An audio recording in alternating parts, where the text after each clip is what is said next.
Hey guys, Tina here and welcome to another video. Today I'm filming a spoilery discussion of A Lord of Shadows by Cassandra Clare. This is book 2 in her Dark Artifices series, and I just read this basically last week, and I want to discuss the book and all the things that I liked and all the mysteries that are in it, and I want to discuss it with you. So yes, as I mentioned, there's going to be spoilers in this video, so in case you do not want to get spoiled, do not watch this video. And yes, let's get to the book. So I'm not going to talk about the synopsis of this book because I'm assuming that if you're watching this video that you have read the book and liked it, but I do want to talk about some of my favorite things in this book, and the first one is Kit and Ty. I just love these two characters. Now Kit, of course, we get to meet him when he's basically just become an orphan, and he hates everything that Shadowhunter because that's what he has been taught throughout his life. And the idea of living in an institute is just so repulsive to him, and the moment we get to see him in his book again is while he's trying to steal things from the institute so he could go to the shadow market and sell them and make a living that way. And Jace shows up and tells him how happy he is that he's there, and that he should give Shadowhunters a chance, and the kid is like, yeah, no thank you. But then he realizes that Shadow Market is no longer a place for him, and we get to see him embrace this Shadowhunterness in himself throughout the book. He's really excited to get into the fights. I mean, he's not scared of that. He doesn't have any training, but despite that he's fearless, and I think that's probably more of a Herondale thing than a Shadowhunter thing necessarily. But he's up for everything, and I just love it how his relationship to Ty develops, how they're intrigued by each other. I mean, we can see that already in Lady Midnight actually, but it gets stronger and stronger here, and it's actually Ty that gives him his first permanent rune. And I just like it, and yes, there's this connection between Olivia as well, but I'm not sure what that was, because he does find her attractive, but the way he thinks and sees Ty, every time he talks about him or thinks about him in the book, you can see how much more fascinated he is by Ty than by anyone else. Any other Blackthorn or whatever else is happening in the story. It's always Ty that it's sort of the focus in his eyes. He notices everything about him. Basically, from the moment that he met him, he knew that he was autistic, and he's actually pretty pissed off at Shadowhunters for ignoring everything that's mundane, because if they didn't, they would know why Ty is the way he is. And of course, there's other issues that they would be familiar with if they actually knew, I don't know, mundane history and medicine and all that. And that pisses him off, because that's everything that he knows, because he comes from that world, and sort of he's able to integrate both of these elements in himself. And I think that's going to be actually really useful for him in the future, as well as probably Shadowhunters, because this is like a natural progress for Shadowhunters. We see, like, in other Shadowhunter books, we don't see any technology, and in this one we do. We have phones, we have computers, and maybe Kit is the next step in the evolution of Shadowhunters.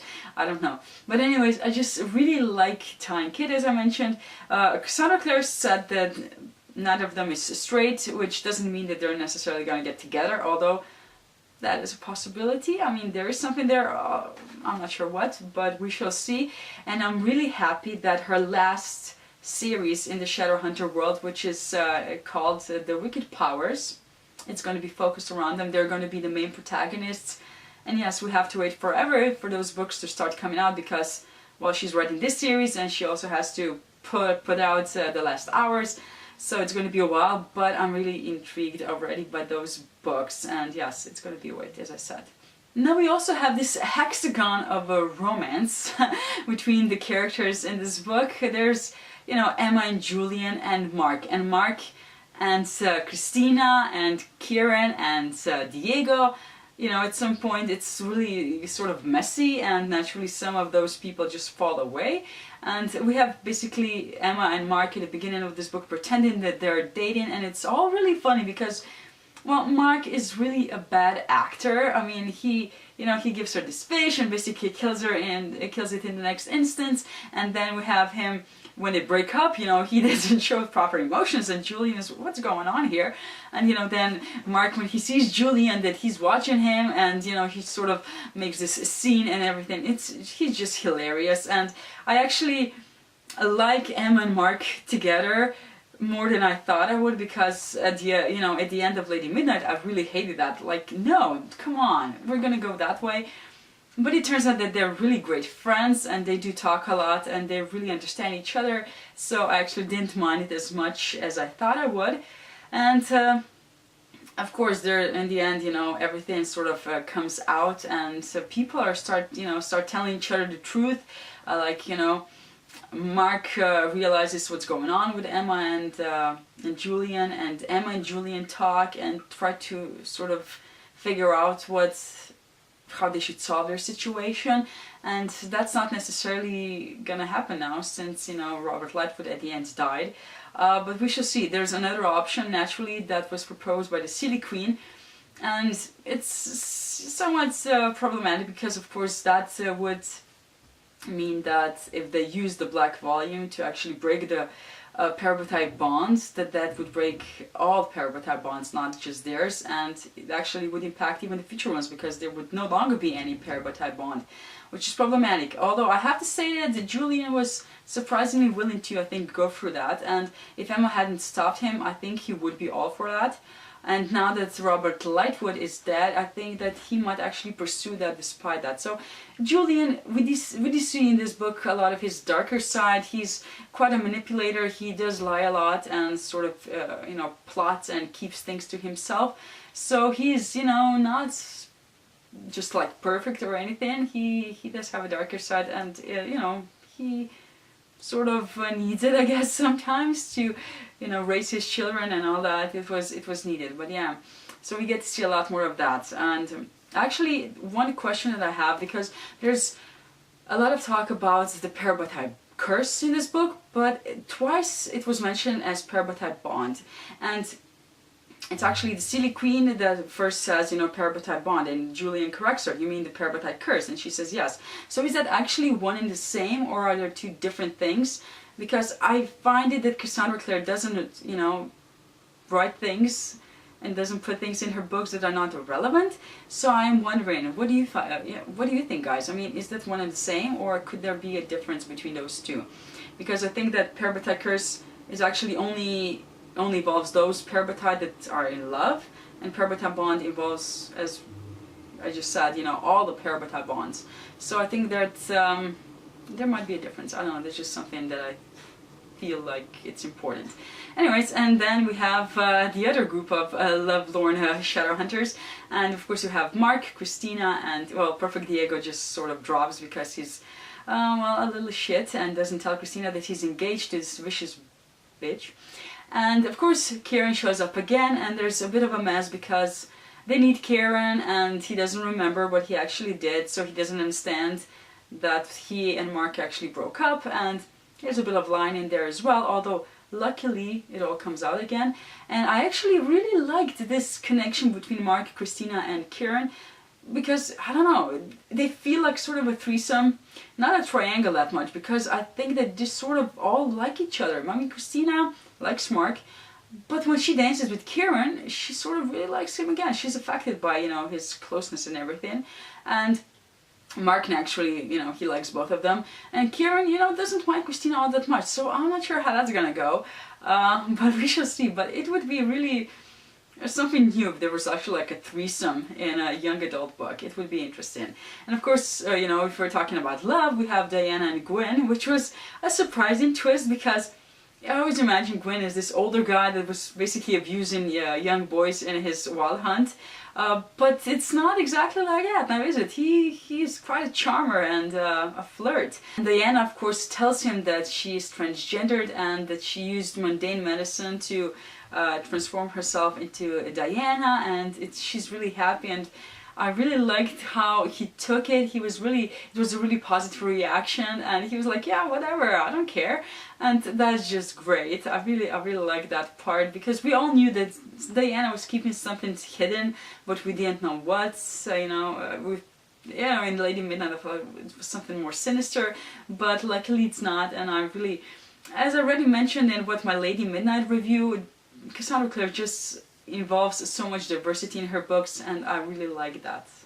I'm actually not going to talk too much about the Centaurians because they were assholes, and yes, we need some darkness in these books, and they provided quite a lot of it. And every time they appeared in the scene, I was just so annoyed by them, and whatever they were saying, they were just so hateful and just so despicable that Zara Dearborn should be called Deathborn, because she's such a nasty little creature, and I just hated her.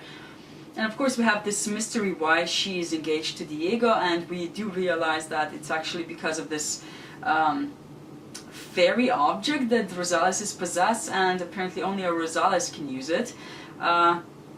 And of course she thinks that if she marries Diego she would become a Rosales and could use it, and it seems that this object would transform straight into fairy, and the cohort and the Centaurians would want that because they hate fairies, and they would, you know, just wreak havoc there. And we actually see that it's not necessarily to be, you know, it's not necessary to be a Rosales, because Drusilla Blackthorn uses it, and she gets to meet this fairy boy Ash, which is, you know, another mysterious character in this book, but there's been a lot of discussion about it already, so I'm not gonna go too deeply into that. Another character that really surprised me, and I found myself really liking her, is actually Annabelle, because, you know, I thought that she's gonna be like crazy like Malcolm, and she was surprisingly, you know, rational for somebody who has been resurrected and really pissed off. And I really was surprised when she killed Malcolm. I was just like, whoa, I didn't see that coming, but I really liked it. And you know, throughout the book, for the vast majority of the book, she's really likable and sane. And of course she does go crazy in the end and does crazy things. But despite that, I found myself liking her, and I didn't expect that. And she was I mean, she was sort of really supportive of the Blackthorns and, you know, the kids. Of course, they are her ancestors in a way, but still, you know, I didn't expect that. I thought she was really going to be an evil bitch, and she wasn't. So, surprises all around in this book. There's a lot of mystery as well in this book. You know, some of it was just like hinted at, and I think we'll have to wait for the last book to come out until we find out what's going on. But there's a lot of you know, secrets surrounding this black volume that Annabelle is now carrying around with her. Now, Unseelie King wants this book, and it has been mentioned here on BookTube that it has been lying, you know, in one library or the other for longest of times, and anybody could get it. Except I don't think that's necessarily true, because so far we have seen only 2 people actually carry it around, and that was Malcolm and now Annabelle. And Annabelle, of course, is Annabelle Blackthorn, and when we actually see Emma and Julian go to Cornwall and explore Malcolm Fate's house, they find his diaries, and in them he presents himself as Malcolm Fate Blackthorn. So actually I think it might be connected to their last name, and somehow to the Blackthorn family just in general. And I don't know, what do you think about that, guys? Because there must be something, you know, there's a connection between the book and the family. There's also this mystery surrounding the Warlocks. Tessa and Magnus both are having problems. They're sort of don't have enough energy, and they're all tired and things like that. So that's one thing that we have to learn more about. There's also the visions that Clary is having, that she mentions at the beginning of the book. She believes that dark times are coming and she is going to die, which is actually why she said no to Jace when he proposed, because apparently it would be worse for him to lose her if they were married, which is, Clary, come on, really? And she wants Emma, of all people, to explain that later to him. Really, that's, I don't know, that's a lot to put on a kid's shoulder again, but hey. Anyways, that's one of the mysteries again, and there's more. Now, there's also the fact that we have only 2 mortal instruments left now, because Cortana just broke the mortal sword, and tell me if you're not surprised by that, because, come on, mortal sword just destroyed like that? I don't know. I mean, I guess given what Cortana can do, we should have expected that, but still. Now, what does that mean for the Shadowhunters? I mean, it was used to, you know, make Shadowhunters tell the truth, of course, but I'm not sure, because I don't exactly remember now the process of people being turned into Shadowhunters. Is it necessary for that as well or not? I'm not sure. I mean, what are they going to do now? And lastly, there's the mystery surrounding Kit. I thought there was, a lot of things that were hinted, that he's somehow important and all that. A lot of the times people naturally react when they hear his name, but there's also, some reactions to his looks. I know that one of the writers was really sort of intrigued by him, that he recognized him somehow, and what does it mean? I mean, yeah, sure, he looks like a Herondale, so I guess that could be it, but we do not know who his mother is, which is surprising, because usually it's the other way around. I mean, the mother is usually, known, and the father maybe not, but in this instance we have a different situation, and I'm really intrigued to find out more about him, because as I mentioned, he's one of my favorite characters, so I do wonder about him a lot. So those are basically all of my favorite things about this book, and some of the mysteries that are just, driving me crazy because we don't have the answers to them. Now, if you have some solutions to these problems, do write them down in the comments so we can discuss them. And thank you for watching this video, and see you in my next one. Bye!